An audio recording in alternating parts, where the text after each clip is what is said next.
మాకు అత్యంత సన్నిహితులైన love gospel వీక్షకులందరికీ సర్వశుభాలు తెలియజేస్తూ ఉన్నాం. థియోఫిలస్ ఎవరు? ఎందుకు లూకా తన గ్రంథాల్లో ఈయనతోనే స్టార్ట్ చేస్తారు? లూకా సువార్తలో, అపోస్తుల కార్యాల్లో మొదటి మాట ఆయనతోనే స్టార్ట్ చేసి థియోఫిలస్కే వ్రాస్తున్నారు అని చెప్పడాన్ని మనం చూస్తాం.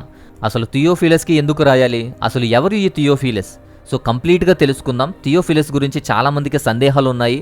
వాటి గురించి చాలామంది అడగటాన్ని బట్టి ఈ వీడియోలో చాలా క్లియర్గా ఇస్తున్నాను. థియోఫిలస్ అనే పేరు బైబిల్లో 2 చోట్ల 2 సార్లు మాత్రమే కనిపిస్తుంది. ఒకటి లూకా సువార్త 1వ అధ్యాయము మొదటి 4 వాక్యాల్లో చూస్తాం. అలాగే అపోస్తుల కార్యాలు 1వ అధ్యాయం 1వ వాక్యంలో చూస్తాం. సో ఈ థియోఫిలస్ను ఈ 2 వాక్యాల్లో మనం చూస్తాం. ఈ 2 పుస్తకాలను మనకు అందించింది వైద్యుడైనటువంటి లూకా. ఈ లూకా 2 పుస్తకాలను క్రీస్తు శకం 61-63 మధ్యకాలంలో వ్రాశాడు. అంటే అపోస్తులుడైన పౌలు రోమ్లో ఖైదీగా ఉన్న సమయంలోనే లూకా కూడా పౌలు గారితో పాటు ఉంటాడు. 2 తిమోతి పత్రిక 4వ అధ్యాయం 11వ వాక్యం ప్రకారం ఆ విషయం మనకు తెలుస్తుంది. అంటే జైలులో ఉన్నా కూడా వారు సువార్త చేస్తున్నారు. దేవుని నిమిత్తం ఖైదు చేయబడ్డారు. అంటే దేవుని కోసం, దేవుని గురించి సువార్త చెయ్యాలి అని చెప్పి సువార్త ద్వారా థియోఫిలస్కి వ్రాస్తున్నటువంటి సంఘటనలు. చాలామంది ఈ లూకా సువార్తను కానీ, అపోస్తుల కార్యములు కానీ థియోఫిలస్కి వ్రాస్తున్నారు అంటే లూకాను సువార్తకు పంపించింది థియోఫిలస్ అనుకుంటారు. లూకాను పోషించేది, సువార్తకు పంపించింది థియోఫిలస్ అనుకుంటారు. బట్ అది కాదు, అలా పోషించబడలేదు. యేసు గురించి, విశ్వాసం గురించి, తర్వాత అపోస్తుల విషయాలు తెలుసుకోవాలని పరిశీలించి వ్రాశాడు. లూకా వ్రాసిన విషయాలన్నిటినీ కూడా చాలా నిశితంగా పరిశీలించి ప్రతి దాన్ని చాలా క్షుణ్ణంగా వ్రాసినటువంటి విషయాలు. అలా క్షుణ్ణమైన, నిశితంగా పరిశీలించిన అంశాలన్నిటిని బట్టి థియోఫిలస్ తెలుసుకోవాలి అని చెప్పి థియోఫిలస్కి ఈ సువార్తలు రాశాడు. థియోఫిలస్ అనే పేరు గ్రీకు పేరు. థియోఫిలోస్ అనేటువంటి పేరు నుంచి వచ్చింది. అంటే దేవుని స్నేహితుడు అని అర్థం వచ్చే పేరు. అంటే గ్రీకు వ్యక్తి అయ్యుండొచ్చు. జనరల్గా అందరూ అనేది ఏంటి అంటే ఉన్నతమైన వాడు, పేరు కలిగిన వాడు. అందుకే లూకా సువార్త 1వ అధ్యాయం 1వ వాక్యంలో ఘనత వహించిన థియోఫిలస్ అని రాస్తారు. సో ఇది రోమన్ గౌరవ బిరుదు. ఒక బిరుదుకి, అధికారానికి చిహ్నంగా వాడబడేటువంటిది. సో థియోఫిలస్ ఎవరైనా, ఎలాంటి వారైనా కానీ లూకా మాత్రం థియోఫిలస్కు ఖచ్చితంగా ఇలాంటి నిశితమైన, ఖచ్చితమైనటువంటి విషయాన్ని తెలుసుకోవాలి అని చెప్పే వ్రాశాడు. లూకా ప్రకారం థియోఫిలస్ మారాడు, సేవలో కూడా ఉన్నాడు. ఆల్రెడీ సువార్త అందిన వ్యక్తి, సువార్తకు సపోర్ట్ చేస్తున్న వ్యక్తే. అందుకే లూకా అంటారు, నీకు ఉపదేశించబడిన సంగతులు నిశ్చయముగా జరిగినవని నీవు తెలుసుకున్నటకు వాటన్నిటినీ తెరచి పరిష్కారముగా తెలుసుకున్న నేను నీ పేరిట వాటిని గురించి వ్రాస్తున్నాను అని మాట్లాడతారు. లూకా సువార్త 1వ అధ్యాయం 4 వాక్యాల్లో. వాటిని నమ్మినాడో లేదో తెలియదు కానీ నమ్మడానికి ఖచ్చితముగా తరచి వ్రాసిన గ్రంథాలు, వాటిని పరిశీలించి నిశితంగా వాటిని తెలుసుకున్న వ్యక్తి లూకా వాటిని ఈ విధంగా రాశాడు. అందుకే చాలా స్పష్టంగా, క్లియర్గా తెలియచేశాడు. అందుకే ఇక్కడ థియోఫిలస్ కూడా ఉపదేశించబడిన సంగతులు జరిగాయి అని తెలుసుకున్నాడు. కాబట్టి ఆల్రెడీ సువార్త అందింది, ఆల్రెడీ మారాడు. అయితే ఖచ్చితమైనటువంటి విషయాలను తెలుసుకోవడానికి లూకా ఈ విషయాలన్నీ కూడా ఆయనకు రాస్తున్నాడు. లూకా సువార్త, అపోస్తుల కార్యాలు థియోఫిలస్ కొరకు మాత్రమే వ్రాయబడలేదు.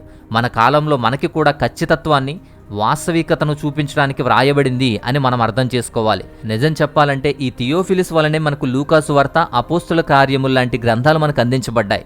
అపోస్తులకు ఏం జరిగింది, తర్వాత వారు ఎలా పరిచర్య చేశారు అనేటువంటి విషయాలు ఈ అపోస్తుల కార్యాల ద్వారానే మనకు తెలుస్తుంది. అలాగే అద్భుతమైన, నిశితమైన, పరిశీలించిన విషయాలు లూకా సువార్త ద్వారా మనకు అందించబడ్డాయి, చాలా క్లియర్గా, క్లారిటీగా. అయితే ఈ థియోఫిలస్ అసలు ఉన్నారా, లేరా, లేదా ఆ పేరుతో కావాలనే వ్రాసాడా అంటే థియోఫిలస్ అనేటువంటి వ్యక్తి ఉన్నాడు. బట్ అతని పేరు తెలియదు.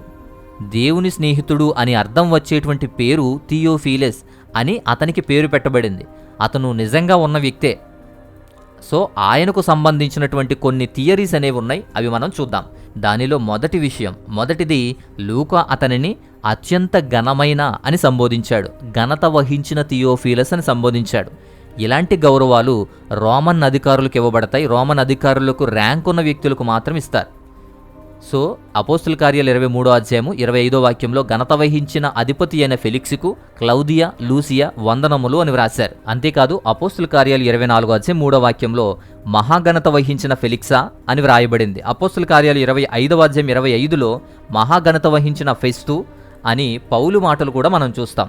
సో వీరికి వ్రాసినట్లే, వీరిని పిలిచినట్లే థియోఫిలస్ను కూడా పిలిచారు. అంటే రోమన్ అధికారి కానీ, లేదా ఉన్నతమైన స్థాయి, ఉన్నతమైన అధికారం కలిగినటువంటి వ్యక్తిగా ఉండొచ్చు ఈ థియోఫిలస్. రెండవది, ఈజిప్టులోని అలెగ్జాండ్రియాలో నివసిస్తున్నటువంటి ఒక వ్యక్తి కూడా ఈ థియోఫిలసే. సామాజిక పరంగా గుర్తింపు లేదా హోదా కలిగినటువంటి ఒక యూదుడు. సో కాప్టిక్ చర్చ్ వారి అభిప్రాయం ప్రకారం మెథడిస్ట్ చర్చ్ వ్యవస్థాపకుడు జాన్ వెస్లీ కూడా తన ప్రసంగాల్లో, తన రచనల్లో కూడా ఇతను యూదుడిగా ప్రస్తావించాడు. సో సామాజిక పరంగా హోదా కలిగిన, గుర్తింపు కలిగిన యూదుడిగా చూస్తాం రెండవ థియరీ.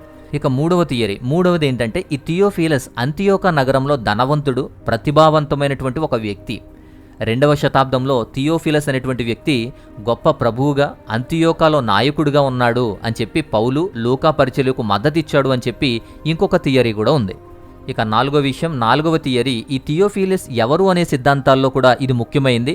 థియోఫిలస్ బెన్ అనానస్ అనేటువంటి ఒక వ్యక్తి ఉన్నాడు. అతను యాజకుడు, యూదుడు. యాజకుడైన యూదుడైనటువంటి ఈ థియోఫిలస్ బెన్ అనానస్ అనేటువంటి వ్యక్తిగా ఈ థియోఫిలస్ని చూస్తారు. క్రీస్తు శకం 37 నుంచి 41 మధ్యకాలంలో థియోఫిలస్ బెన్ అనానస్ అనేటువంటి ప్రధాన యాజకుడు జెరూషలేములో ఉన్నారు. అన్నానస్ అనేటువంటి వ్యక్తికి, అంటే అన్నాస్ అనేటువంటి వ్యక్తికి కొడుకుగా, ఇయోఫస్ అనేటువంటి వ్యక్తికి బావగా ఉన్నాడు. ఈయన కూడా అయి ఉండొచ్చు అనేది సిద్ధాంతం. సో ఇక ఐదవ సిద్ధాంతం కూడా ఏంటి అంటే, థియోఫిలస్ క్రీస్తు శకం 65-66 మధ్యకాలంలో జెరూషలేంలో ప్రధాన యాజకుడు మత్తాథియస్ బెన్ థియోఫిలస్ అనేటువంటి యాజకుడు కూడా ఉన్నాడు. సో ఈ యాజకుడు అయి ఉండొచ్చు, లూకా అతనికి వ్రాసి ఉండొచ్చు అని అంటారు మత్తాథియస్ బెన్ థియోఫిలస్కి.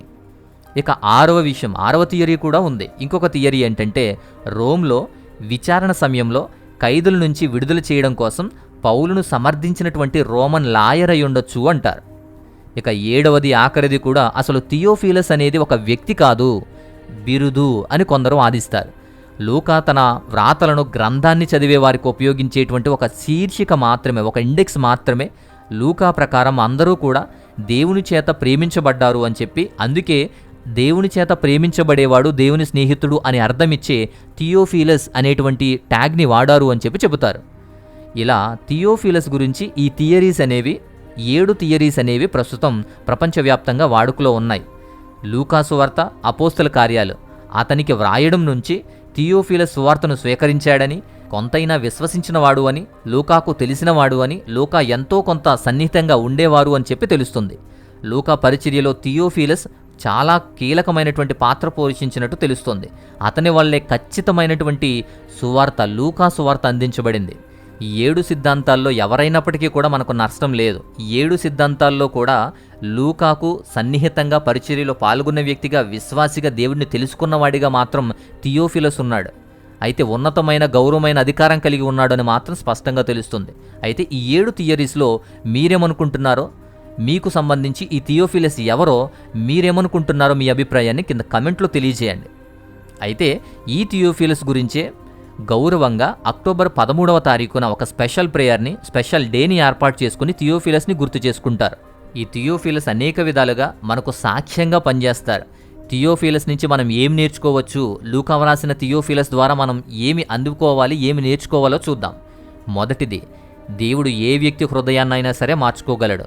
వారి పరిస్థితులు, సామాజిక స్థాయి ఎలా ఉన్నా సరే ఆయన హృదయాలను మార్చగలుగుతారు. థియోఫిలస్ నిజానికి ప్రతికూలతలోనే కథనంలోకి వస్తారు. ప్రతికూలత సమయంలోనే గొప్ప రోమన్లు అప్పటికే సువార్త ఎట్లా వ్యతిరేకతను కలిగి ఉన్నారు, ఎలా వ్యతిరేకించేవారు, ఎలా హింసించేవారో ఆ సమయంలోనే వారికి, వారి అన్యాచారాలకి విరుద్ధం అలాంటి వారు సువార్త అంగీకరించడం చాలా కష్టం. బట్ థియోఫిలస్ అన్ని అసమానతలను వదిలి, అన్ని ధిక్కరించి దేవునిలో ఉనికిలో ఉన్నాడు, సువార్త అంగీకరించాడు. సువార్త గురించి ఇంకా స్పష్టమైన విషయాలను తెలుసుకోవడానికి లూకా సహాయం తీసుకున్నాడు. ఇక రెండో విషయం, దేవుని కథలో చిన్న చిన్న పాత్రలు కూడా పెద్ద పాత్రనే పోషిస్తాయి. బైబిల్లో కొద్దిగా ప్రస్తావించినప్పటికీ కూడా వారి పాత్ర ఎక్కువగానే ఉంటుంది. థియోఫిలస్ లూకా యొక్క పరిచర్యను ఎలా ప్రభావితం చేశారో, ఎలా సహాయం చేశారో తెలియదు, కానీ 2 గ్రంథాల్లో మాత్రం ఆయనకు చెప్పడానికి మాత్రం ప్రభావితం చేశాడు. లూకాను ప్రభావితం చేశాడు. పరిశీలించి నిశితంగా తెలుసుకొని చాలా విషయ పరిజ్ఞానంతో వ్రాసినటువంటి గ్రంథాలు మనకు అందించబడ్డాయి. మనం సువార్తను ప్రకటించేటప్పుడు ఆయన మన మార్గంలో ఎవరిని ఉంచవచ్చో, ఎవరిని ఉంచుతారో, ఎవరి ద్వారా మనకు నాలెడ్జ్ ఇస్తారో, ఎవరి ద్వారా మనకు సహాయం ఇస్తారో విశ్వసించాలి. మన గుర్తింపు కోసం మన గురించి మనమే చెప్పుకొని, మన గురించి, మన మినిస్ట్రీ గురించి, మన సంఘం గురించే ప్రమోట్ చేసుకునేటువంటి విషయాలు కాదు. సరైన వారి గురించి ప్రకటించకపోవడం కూడా మంచిది కాదు. కాబట్టి ఖచ్చితంగా సరైన వాటి గురించి మనం ప్రకటించే విషయాలతో ఉండాలి. ఇక మూడవది, థియోఫిలస్ నుంచి పేరుకు తగ్గట్టు దేవుని ప్రేమించేవాడుగా ఉండాలి. థియోఫిలస్ ఏమో గాని మనం మాత్రం దేవుని పిల్లలం, మనల్ని దేవుడు ప్రేమిస్తున్నాడు కాబట్టి మనము దేవుణ్ణి ప్రేమించేవారిగా ఉండాలి. సో ఆ విషయాన్ని మనం తెలుసుకోవాలి. ఈ థియోఫిలస్ ఎవరు అని ఖచ్చితంగా ఏదో ఒక వ్యక్తిని నేను చూపించి మీకు చెప్పడం వల్ల అది కొంత నష్టాన్ని కలిగి చేస్తుందేమో, కొన్ని థియరీస్కి అది అడ్డం కలుగుతుందేమో అని పర్టికులర్గా పలానా వ్యక్తి పలానా ఇష్యూ అని నేను చెప్పలేదు. అందుకనే మనకున్న థియరీస్ అన్ని చెప్పడం జరిగింది. పైగా థియోఫిలస్ యొక్క పాత్ర చెప్పడం జరిగింది. లూకా వారికి ప్రత్యేకంగా ఆయన ప్రత్యేకించి ఆయనకు నిశితంగా పరిశీలించి అందించినటువంటి గ్రంథాలు మనకు చక్కగా మంచి జ్ఞానాన్ని బోధిస్తున్నాయి. యేసుక్రీస్తు వారి మరణ ఆరోహణాల తర్వాత ఆ యొక్క సంఘం ఏమైంది, శిష్యులు ఏమయ్యారు, వాటి కథనాలు ఎలా జరిగాయో మనకు ఆ ఒక్క విషయం లేకపోతే చాలా అగమ్యగోచరంగా ఉండేది. కేవలం లూకా ద్వారా, ఈ థియోఫిలస్ ద్వారా మనకు అవి చక్కగా అందించబడ్డాయి. సో ఈ థియోఫిలస్ గురించి దొరికిన ఆధారాలన్నిటితోనూ ఈ విషయాన్ని మాత్రం అందించాను. ఇంతకుమించి చరిత్రలో, హిస్టరీ రచనల్లో కూడా క్లియర్గా మనకి ఇంకెక్కడా లభించలేదు. బట్ ప్రపంచవ్యాప్తంగా ఈ 7 థియరీస్ మాత్రం మనకు అందుబాటులో ఉన్నాయి. ఫైనల్గా థియోఫిలస్ అనేటువంటి వ్యక్తి ఒక అధికారిగా మాత్రం ఉన్నాడు. అతను ఒక సిద్ధాంతంగా, ఒక కీ పాయింట్గా కాకుండా ఒక వ్యక్తిగా ఉన్నాడు. అతను ఎవరో స్పష్టంగా తెలియపరచినప్పటికీ ఆయన విశ్వసించాడు, దేవుణ్ణి నమ్మాడు. ఒక స్పష్టమైనటువంటి ఒక అధికారానికి చెందినటువంటి వ్యక్తే. దేవుని యొక్క పరిచర్యలో ఆయన ఇంట్రెస్ట్ చూపించాడు, తెలుసుకోవాలి అనేటువంటి ఆతృత కలిగి ఉన్నాడు. దానికి సహాయం చేసిందే లూకా. కాబట్టి ఆయన దేవుణ్ణి తెలుసుకున్నటువంటి ప్రత్యేకమైన ఒక అధికారిగా మాత్రం థియోఫిలస్ని మనం చూస్తాం. ఆయన గురించి బైబిల్ మనకు స్పష్టంగా ఇవ్వనప్పటికీ కూడా లూకా మాత్రం ప్రత్యేకంగా ఈ 2 గ్రంథాలను ఆయన పేరిట వ్రాసి మనకు అందించాడు అని మనకు తెలుస్తోంది. సో ఇది థియోఫిలస్ గురించినటువంటి విషయం. సో ఈ విషయం అంతా మీకు చాలా క్లియర్గా అర్థవంతంగా అర్థమైందని నేను అనుకుంటున్నాను. సో నచ్చితే లైక్ చేయండి, ఇతరులకు కూడా చూసే అవకాశం ఉంటుంది. వీలైతే షేర్ చేయండి. ఇంకేదైనా సందేహాలు, ప్రార్థన అవసరతలు ఉంటే వాట్సాప్ మాత్రం చేయండి. అలాగే మా వ్యయ ప్రయాసలకు, మా పరిచర్యలకు సహాయం చేయాలి అనుకుంటే, మీ కానుకలు ఇవ్వాలి అనుకుంటే స్క్రీన్ మీద డీటెయిల్స్ ఉన్నాయి. మీ విలువైన కానుకలు పంపించి మాకు సహకారిగా, మా పరిచర్యలో పాలిభాగస్తులుగా ఉంటారు అని మీకు గుర్తు చేస్తున్నాను. సో ఇది విషయం. మరొక అద్భుతమైనటువంటి మంచి విషయంతో మరొక వీడియో ద్వారా మరలా కలుసుకుందాం. అంతవరకు దేవాతి దేవుని మహా ఉన్నతమైన కృపా కాపుదల మనందరికీ తోడై ఉండి బలపరిచి నడిపించును గాక. ఆమెన్.